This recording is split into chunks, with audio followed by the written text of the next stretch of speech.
You are Locked On Wolverines, your daily podcast on the Michigan Wolverines, part of the Locked On Podcast Network. Happy Thursday. We are back in doing the Michigan Mailbag after like a month of not doing it. Locked On Wolverines podcast, part of the Locked On Podcast Network, where it is your team every day. I am your man on the ground, Isaiah Hole, publisher of Wolverines Wire through USA Today Sports Media Group. This is a pretty late recording. Heads up, tomorrow will either be super late on Friday or maybe even early Saturday. I promise there will be 5 this week because I need to do 5 this week. So that'll happen kind of regardless. And I know the king of saying that I'm going to do a weekend one and not do one, but I wanted to get 5 in this week. I need to do it for my own just capability to show that to myself that I can after what's been a rocky last few months. But anyway, let's get into the mailbag, starting with our leaders and best, starting with James Crudup at James Crudup 6. Would you like to see the Big Ten do away with divisions? So I don't really know what I want when it comes to this. I kind of like the status quo, to be honest, and I know I'm probably in a minority there because I know there's a lot of people that say, like, hey, you know what? Michigan, Ohio State, if it happens twice in a row, cool. And that would have been fine in 2016, right? And chances are if 2018, 2019 are happening, they're probably not going to play again right away afterwards. You know what I mean? But I think it would be good for the sake that the West hasn't really held up its end of the bargain. But at the same time, like, I want Michigan, Ohio State to, I don't want them to play twice. I don't, whether that's in the Big Ten championship or the college football playoff, I don't want them to play twice. I want them to play once. I don't want the other team to get a crack at it again. I don't like it when any team gets that. I didn't like when Georgia got it against Alabama, right? Like, to me, you lose to a team. It doesn't, like, yes, Georgia beat Alabama the second time around. It's hard to beat the same team twice. I think that in a lot of ways, Michigan would have had a much better game plan going into the Ohio State game if they played a second time, you know, especially in a year like 2016, 2017, you know? I'm not crazy about the idea of those two teams playing twice. Maybe they won't. But I mean, that goes for any team, right? Like, I don't want to see Michigan play Wisconsin twice. I was glad that Michigan got Iowa in the Big Ten championship game. So to that degree, like, I don't want to see the teams play twice.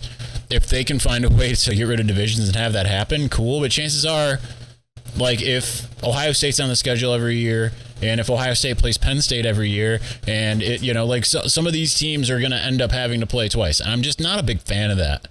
I do want to see the best two teams play each other, of course. But I mean, if they've already played each other, then whatever. So I'm kind of fine with the status quo because of that, right? So long as that team gets another crack at it, or a different new crack at it, rather. That, you know what I'm saying. Josh Barr at Jadiki. Some talk of changing Big Ten scheduling is popping up again. How do you stand with the idea of possibly not being the final game of the regular season or having a rematch in the conference championship game? Of course, I just covered that latter part. As far as not always being the final game, like, no, don't change that. That's ridiculous. Like, it just can't. That is sacred, right? The game is always the last game of the season. The Iron Bowl is always the last game of the season for Alabama and Auburn, right? Like, don't change things when it comes to long-standing scheduling traditions. Just keep things where they are as far as that's concerned. Because you want everything to culminate in that game. You don't want a reprieve in the sense of, and I know it feels bad a lot of the times when you're Michigan, but it felt great last year, right? For Ohio State coming out of that, I mean, they had to feel pretty down, right? Their regular season's over. They can't just go out and beat, like, if say Ohio State would have played Michigan State after Michigan, then it's like, then they would have felt pretty good. Like, you know, hey, well, maybe we could have beaten Michigan. And then it becomes this whole thing, you know? You don't want them to get a reprieve if they lose. And the same thing goes for Michigan, right? Like, that game has to mean everything. And I just don't want to see any changes to that. Jimmy Whitner at Jimmy Whitner 1. What position group are you most excited to see? Not necessarily which you'll think you will be best. That's easy, and that's the one we're going to talk about sometime in the next day or two, and that's the wide receivers. Easily. I mean, you have aside from Dalen Baldwin, you have the entire group coming back. All of it. You add Ronnie Bell back into the fold. And Ronnie Bell looked like your clear-cut number one before his injury. I mean, 2 years before that even. And then you add Darius Clemens, who we saw and he looked like a beast. Amarian Walker, who we saw and looked like he certainly could contribute year one. And Tyler Morris, who we haven't seen yet, who people like Steve Wiltfong, who've seen him quite often, say like he would be a high-level 4-star, if not almost a 5-star, if he stayed healthy. And, you know, so there's a lot to really like about that wide receiver position. I mean, it's as stacked as any, you know, I understand Ohio State maybe has the best one in college football, and they seem to just continue to bring in 5 stars. Michigan's is like that with 4 stars and unheralded, underrated 3 stars. I mean, Andrell Anthony is clearly better than a 3-star recruit based off of what we have seen so far and the confidence that the staff seems to have in him. You know, Amarian Walker is probably better than a 3-star. And then you've got some high level, I mean, obviously Ronnie Bell, much better than a 3-star. So I think Michigan's wide receiver group is as good as any in the nation. Maybe not as good as Ohio State's, but I mean, it's pretty formidable and it's deep now. It's finally it's funny that Josh Gaddis decides to leave because it's finally kind of at that level where he has all those tools at his disposal. Number 2, which freshman do you think has the best season? I'm kind of torn 3 ways. Sometimes I forget about Will Johnson. I don't know why. And certainly he has a pass to playing early. Actually, there's 4 people that I can mention. So it's somewhere between Will Johnson. My gut feeling is Darius Clemens. The question is can he be good enough to usurp some opportunities from some of the other guys that are ahead of him on the depth chart? Then Derek Moore, who I think certainly can come in and play an impact role in year one. Usually you don't see that from a defensive end, but I think he could be an exception, especially because there's not really established guys. And with that same thing in mind with the defensive front, Mason Graham certainly can be in that conversation. So I can't just pick one. I think any of those 4 would be a good bet. I think outside of that 4, it would be surprising to me. But you never know. CJ Stokes could come in and suddenly be like, you know, hey, I know y'all thought that those other guys were really good, and it just turns out I'm really good. You know, you never know when a guy gets on campus how they're just suddenly going to be. Kenneth Grant is another one. Like Mason Graham is one that I'm talking about because I mean he's been on campus, he's already impressed. Kenneth Grant could be a year 1 guy too. So I know I'm just throwing a bunch of names out, but it's a little too early for me to say exactly who I think will have the best season. Number 3, where's Zuri? She's upstairs going crazy. I don't know what she sees outside, but she's been going nuts ever since we got back from our walk today. Or even before, she's been nuts all day today.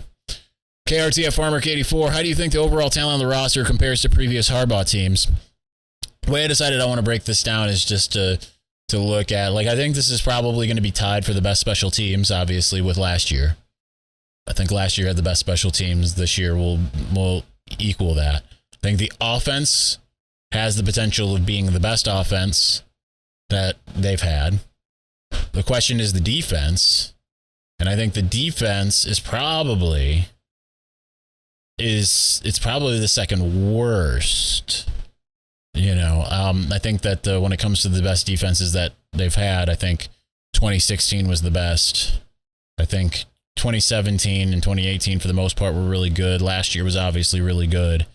But I think that when you look at this year's, it's not going to be 2020, but I mean, we're going to have to see it, right? We're going to have to see a lot of things work out. So, but I think the talent overall, I mean, it's up there with any of them. It's just there's a lot of unproven, but you know what? The 2017 defense ended up being really good, and that was an unproven defense, right? I think it's right up there.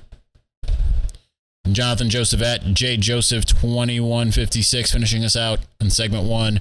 I know you've brought up before, but why do some teams get the benefit of the doubt and other teams, Michigan, do not? Now, let's be fair. Michigan has gotten the benefit of the doubt, but it seems like Michigan gets it when it doesn't deserve it. But I don't know, because think about the difference of when like Steve Sarkisian took over Texas. It was like, or like Lincoln Riley taking over USC. It's like, oh, these teams are going to be so good. So good. They're just so good. Like right off the bat, hey, they're going to be so good. And then you look at when Jim Harbaugh took over Michigan, it was like, oh, they're going to be lucky if they win a bowl game in year one, or they not win a bowl game, go to a bowl game. Lucky if they can get to a bowl game.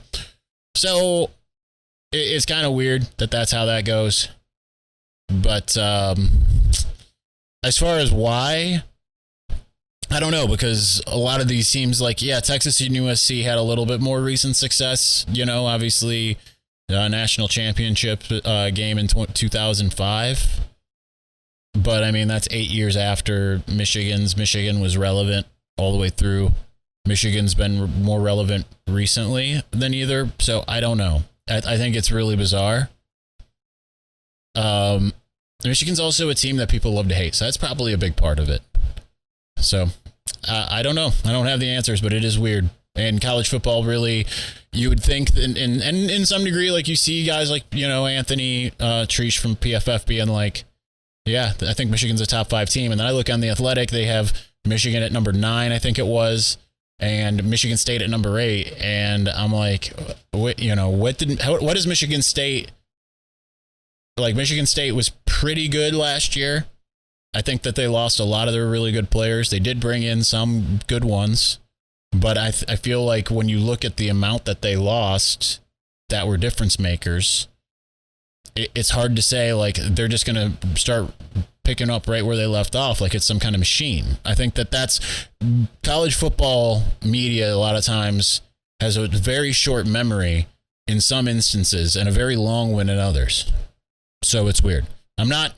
For all the Michigan State fans that will invariably comment on this, I'm not saying Michigan State's going to be bad. I'm saying I have questions. That's all. All right, let's move on. Let's continue this momentarily. But before we do, our partners at BetOnline continue to be the number one source for all your betting needs and sports info. Find all the latest odds, news, and sports developments, including this year's basketball playoffs, Major League Baseball scores, fights, and even next season's NFL futures. BetOnline is your continued source for all your sports wagering information, from live betting to playoffs, esports, and more. Head to the website today or use your mobile device to learn about the trends in action. BetOnline, where the game starts.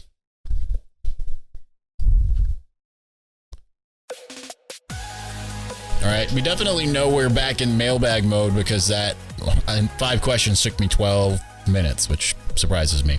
But we don't have nearly as much as we would normally, kind of. We'll see here.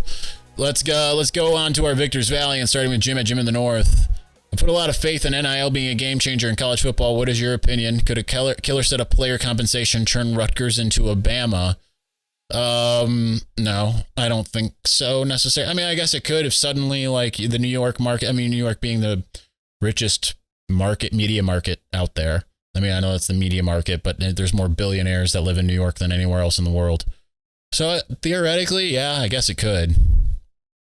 But, I think there's other aspects that have to certainly change, right? Like, Bama has incredible facilities. They have the weather. They have all that.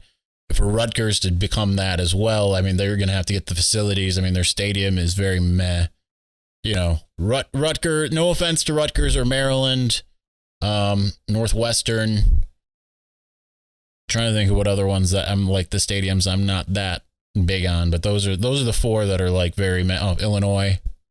I don't really care about Illinois either. I think everyone else is pretty okay. I'm not the biggest fan of Camp Randall. I think it's all right. I'm not, I've been there 3 times. So, but I mean, you need things like that. You need to want to, because it's hard, because I've never been to Bryant-Denny Stadium, but I'm sure that if I went, I'd be like, this is incredible. You know what I mean? You go to Shai Stadium, whatever they're calling it in Piscataway, it's like, okay, fine. There's a difference. So I don't think it could become a great equalizer. But it's hard. It's very difficult, right? You have to have the environment to go along with it, I think.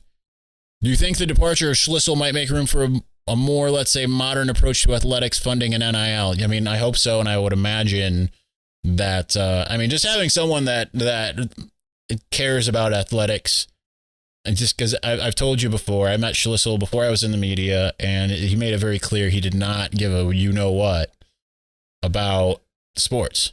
Made it very clear to me on a one-on-one personal basis. And yeah, he appeared at things. He was at things, and, he'd be at basketball games singing the fight song and whatever, but it's just doesn't mean he cares. He didn't, some have said that he didn't want the season to happen in 2020. As an epidemiologist, I guess that makes sense. I got information that said he wasn't on the verge of canceling things. He wasn't threatening the Big Ten as was being put out there by Ohio State people. But still, yeah, I think that gives an opportunity. And then he continues, I hope you're doing well. I missed the mailbag, but you take as much time as you need. Thank you. I appreciate it. We're trying to be back in full swing now. When does Michigan get to do its state tour? That'll be in mid to late July. I know they're going to be doing it, and Harbaugh and the three players are going to have to leave in the middle of it to come down to either Indianapolis or Chicago, wherever they have Big Ten Media Days. And then they'll go back. So it's there in the last part of July. Mark Z at Mark Zimke, do you think we'll see 3,000 plus combined yards from scrimmage for Corum and Edwards next season? That's really difficult to ascertain in general, especially, I'm going to say no, but that's not because they're not capable of that. I just think that you have so many playmakers I wouldn't be surprised to some degree because, Edwards certainly can catch the ball as well as run the ball. But you've just got so many guys. Like Ronnie Bell's going to get his, Cornelius Johnson, Roman Wilson, A.J. Henning, Andrell Anthony. And then you add in the freshmen. And then you've got the running backs. It's a lot of guys. It is a lot of guys that have the capability to make plays. I just think that there's so much that they have to spread out that I find it, I would be surprised.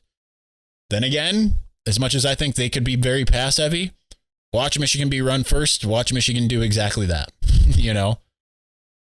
I constantly am predicting that they're going to become more pass oriented, and it just doesn't seem to happen. It did happen over the course of the season last year, but not right out the bat.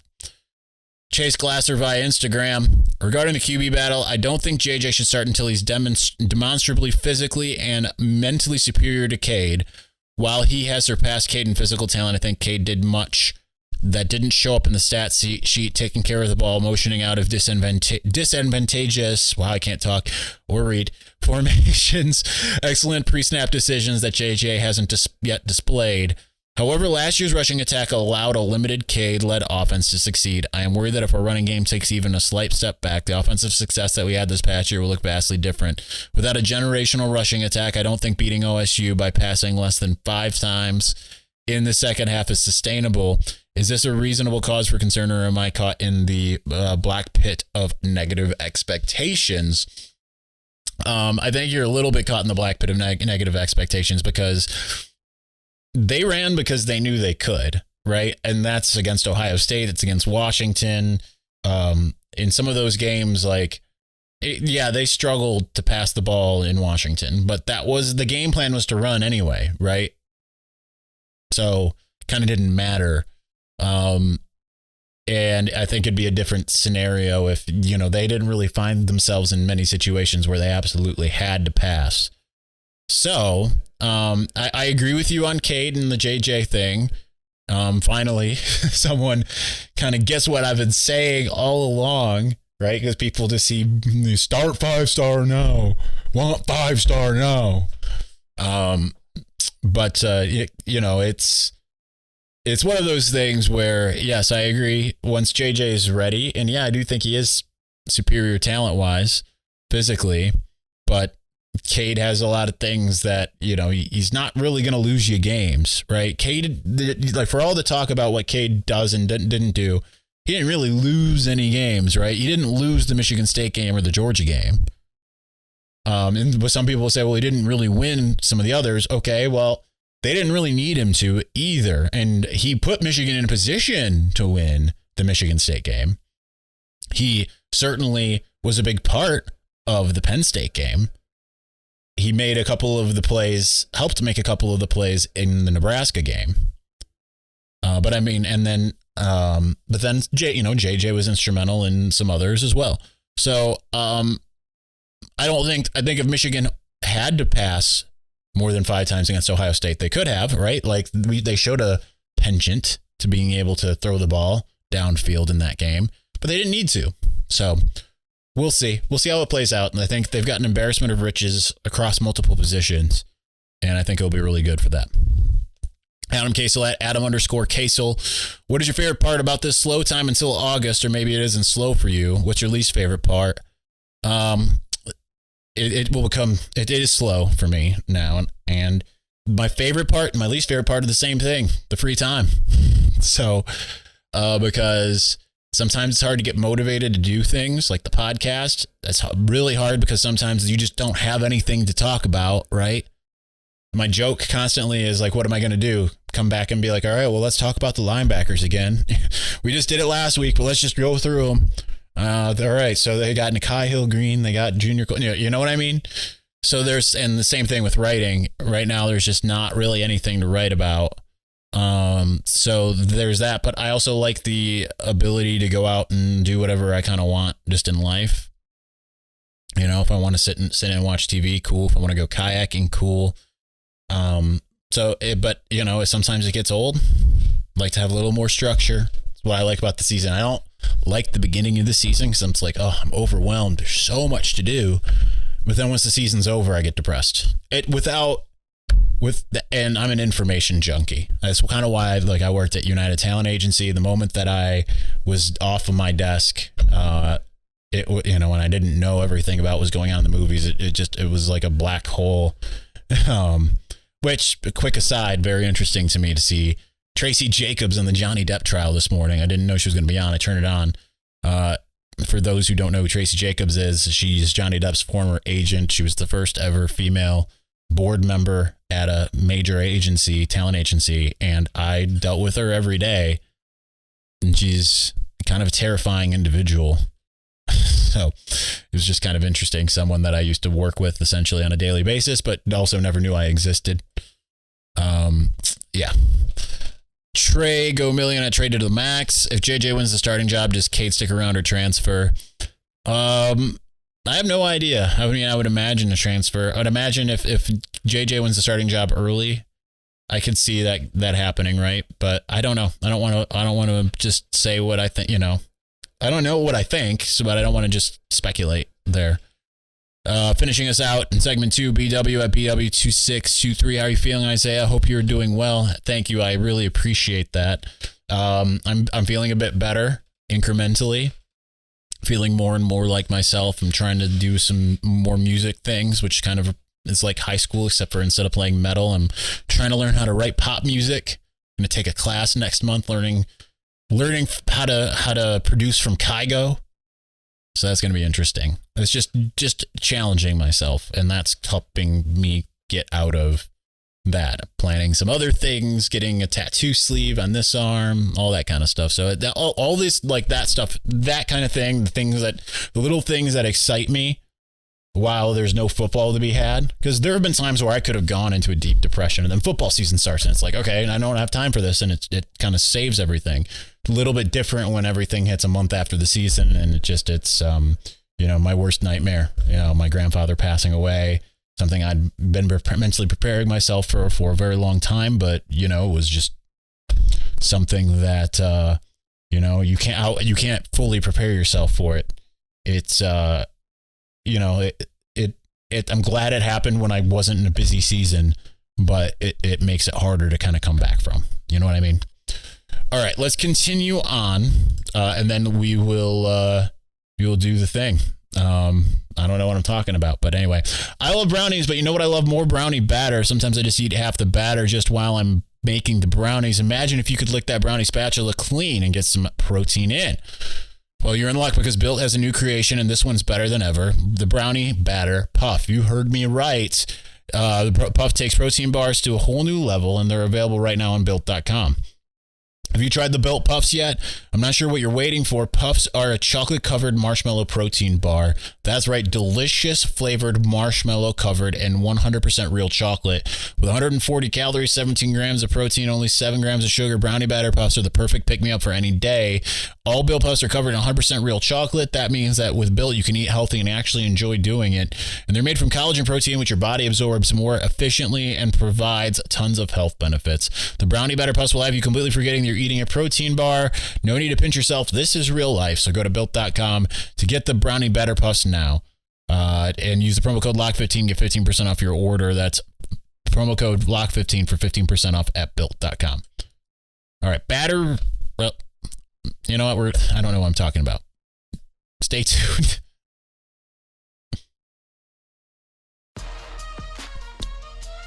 All right. I was just continuing on like we didn't actually need to go to a break there.